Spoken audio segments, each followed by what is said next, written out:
नमस्ते विद्यार्थियों।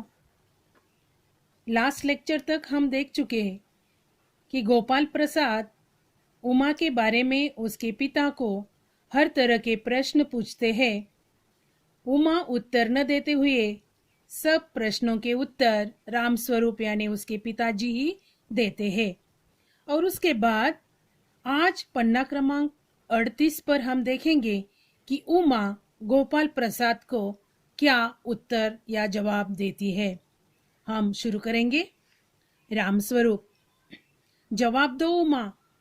गोपाल से: है जरा शर्माती है, इनाम तो इसने।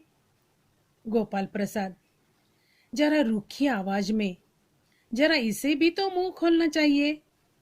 यानी रामस्वरूप जब प्रश्न करते हैं तो गोपाल प्रसाद जी प्रश्न करने के बाद उन प्रश्नों के उत्तर उसके पिताजी ही देते हैं। यानी राम स्वरूप अपनी बेटी से प्रश्न करते हैं कि जो उत्तर तुझे देना है तू दे दे, लेकिन बाद में फिर से कहते हैं कि वह उत्तर देने में शर्मा रही है। और इनाम तो इसने यानी इनाम बहुत सारे इसने प्राप्त किए हैं, ऐसा उसके पिताजी ही उत्तर देते हैं। यानी लड़के के पिताजी को लड़की के पिताजी ही उत्तर देते हैं। तो गोपाल प्रसाद जरा रूखी आवाज में, रूखी यानी व्यवहार की कठोरता जिसमें होती है, ऐसी आवाज में रामस्वरूप से कहते हैं कि जरा इसे भी तो मुंह खोलना चाहिए। यानी अब तक जितनी भी बातें हो रही थी उमा अब तक चुप ही थी, यानी सिर्फ सुनने का ही काम कर रही थी, क्योंकि उसके पिताजी उसे मुंह खोलने की मोहलत ही नहीं दे रहे थे। यानी जब भी प्रश्न आता तुरंत वे उसका जवाब दे ही रहे थे। फिर रामस्वरूप: उमा देखो, आप क्या कह रहे हैं, जवाब दो ना। तो भी उमा शांत है।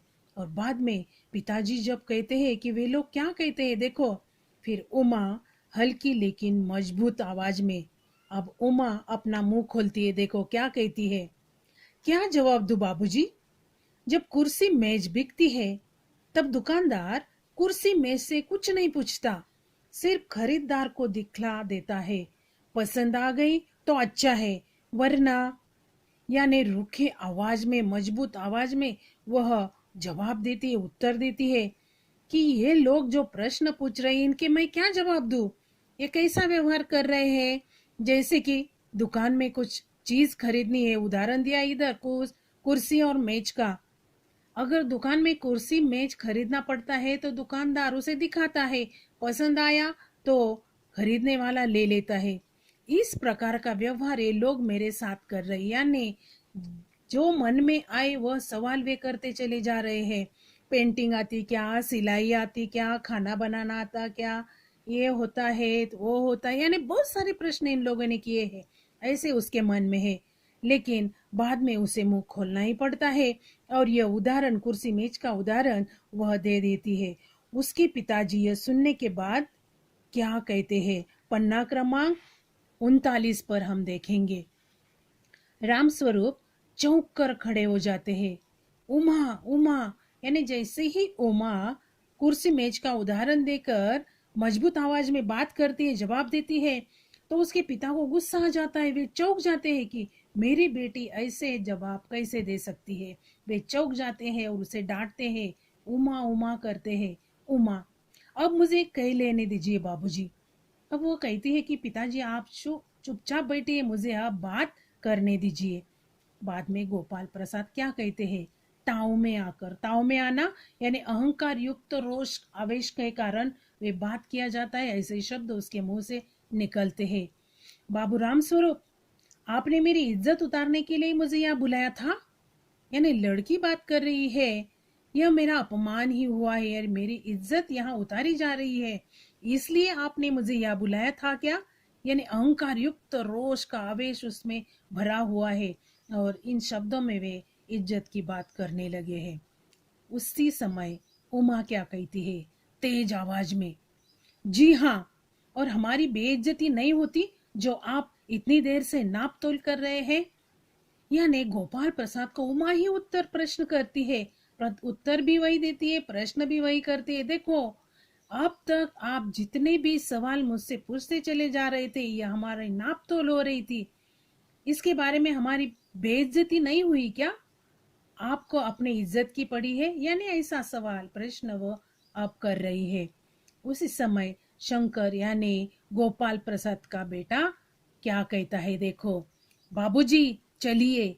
यानी जैसे ही उमा बात करने लगती है, उसके पिताजी से बात करती है, तब बेटे को भी गुस्सा आता है और अपने बाबूजी से वह कहता है कि चलिए। आगे हम देखेंगे। गोपाल प्रसाद, क्या तुम कॉलेज में पढ़ी हो? राम स्वरूप चुप। यानी गोपाल प्रसाद उमा को प्रश्न करते हैं कि क्या तुम कॉलेज में पढ़ी हो क्या? तो राम स्वरूप उस समय चुप है। उमा उत्तर देती है, जी हाँ, मैं कॉलेज में पढ़ी हूँ। मैंने बीए पास किया है। कोई पाप नहीं किया, कोई चोरी नहीं की, और न आपके पुत्र की तरह लड़कियों के हॉस्टल में ताक झांक कर कायरता दिखाई है। मुझे अपनी इज्जत, अपने मान का ख्याल तो है, लेकिन इनसे पूछिए कि ये किस तरह नौकरानी के पैरों में पड़कर अपना मुंह छिपाकर भागे थे। यानी यहाँ वह बताना चाहती है कि वह कॉलेज पढ़ी हुई है, बीए तक पढ़ी है। यह उसकी चोरी नहीं है, यानी पाप भी नहीं है। वह उनके पुत्र का यानी बेटे के बारे में उनको बताने की कोशिश करती है कि आपका बेटा क्या करता था, आपका पुत्र यानी बेटा लड़कियों की हॉस्टल में ताक झांक कर कायरता यानी डरपोक की तरह वहां ताक झांकता था। और मुझे अपनी इज्जत, अपने मान का ख्याल तो है, यानी आपके बेटे जैसा व्यवहार मैंने अब तक कहीं भी नहीं किया है। आपके बेटे की देखो, ऐसा वह यह सूचित करना चाहती है गोपाल प्रसाद जी से। और इनसे ही पूछिए कि ये किस तरह नौकरानी के पैरों में पड़कर अपना मुंह छिपाकर भागे थे। यानी यह सब कुछ उमा ने देखा है और वही अपने मुंह से वह गोपाल प्रसाद जी यानी शंकर के पिताजी को बता रही है कि आपका बेटा किस प्रकार है। आप अब तक इतने सवाल मुझसे किए हैं, आपने आपके बेटे के बारे में मुझे अब तक कुछ भी नहीं बताया, सिर्फ मेरे ही बातें में बातें करती चली जा रही है। अब देखो अपना बेटा कैसा है, ऐसा वह सूचित करती है। बाद में राम स्वरूप उमा से क्या कहते हैं, उमा उमा, यानी उसे डांटते हैं कि वह चुप हो जाए, अभी बात न करे। आगे देखेंगे। गोपाल प्रसाद खड़े होकर गुस्से में, बस हो चुका बाबू राम स्वरूप, आपने मेरे साथ दगा किया। यानी गुस्से में आते हैं, खड़े होकर गुस्से में बात करते हैं कि अब बस हो चुका, आपने मेरे साथ धोखा किया है, यानी मेरे साथ दगा किया है। आपकी लड़की बीए पास है और आपने मुझसे कहा था कि सिर्फ मैट्रिक तक पढ़ी है। यानी यहाँ लुका छुपी की बातें हो रही है कि उमा के पिताजी ने भी उनसे सही बात नहीं बताई थी। उन्होंने बताया था कि लड़की मैट्रिक तक ही पढ़ी है, और जब लड़की के मुंह से ही आता है कि वह बीए पास हो चुकी है, फिर वे गुस्सा हो जाते हैं। यानी गोपाल प्रसाद वो पोल खोल कर देते हैं और इतनी बातें होने के बाद वे दरवाजे की ओर बढ़ते हैं। दरवाजे की ओर बढ़ना यानी वहां से निकलना। फिर उमा कुछ कहती है, देखो अंत में वो क्या बताना चाहती है।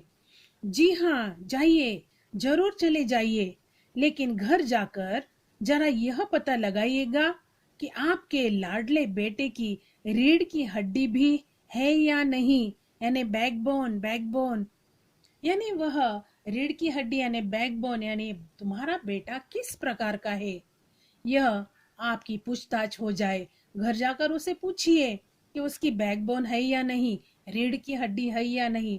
यानी दूसरों के बारे में जब भी बातचीत हम करते हैं तो बड़े संभाल कर बात करना आवश्यक है, ऐसा वह सूचित करती है।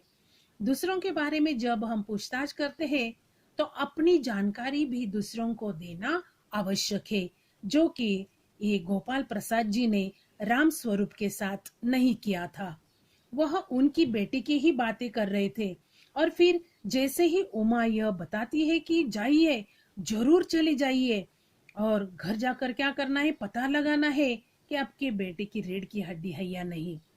बाबू गोपाल प्रसाद के चेहरे पर बेबसी का गुस्सा है। यानी उमा ने इतनी बातें करी, इसलिए वे गुस्सा हो गए और उनके लड़के के रुलासापन यानी दोनों के चेहरे देखने लायक हो गए। दोनों बाहर चले जाते हैं। उमा सहसा चुप हो जाती है और इतनी बात बोलने के बाद वह दोनों बाहर निकलते हैं और बाहर वे दोनों जब जाते हैं तब उमा चुप हो जाती है। तो बच्चों, इस रीढ़ की हड्डी पाठ में हमने क्या देखा कि उमा के द्वारा स्त्रियों की भावनाओं का महत्व यहाँ दिया गया है और नारी का सम्मान का मुद्दा यहाँ उठाया गया है कि नारी का सम्मान अवश्य होना चाहिए। और स्त्री शिक्षा के विषय में लोगों की ये जो पुरानी विचारधारा है, इनके ऊपर जगदीश चंद्र माथुर जी ने प्रकाश डालने की कोशिश की है। तो इस तरह रीढ़ की हड्डी यह पाठ मैंने आपको समझाया। शुरू से लेकर अंत तक यही पता चलता है कि नारी का सम्मान होना जरूरी है और उनकी भावनाओं की कद्र होना, उनको महत्व देना भी जरूरी है। तो इस प्रकार इस पाठ को मैं समाप्त करती हूँ, लेकिन शब्दार्थों का लेखन और आपको मैंने एक सूचना दी है कि हिंदी लोक भारती नवनीत कक्षा 10वीं इस बुक से रीढ़ की हड्डी इस पाठ के प्रश्नोत्तरों का लेखन पन्ना क्रमांक 62 से लेकर 69 तक, 62 से लेकर 69 तक यह दिया गया है। उनका लेखन आपको अपनी नोटबुक में करना है। धन्यवाद।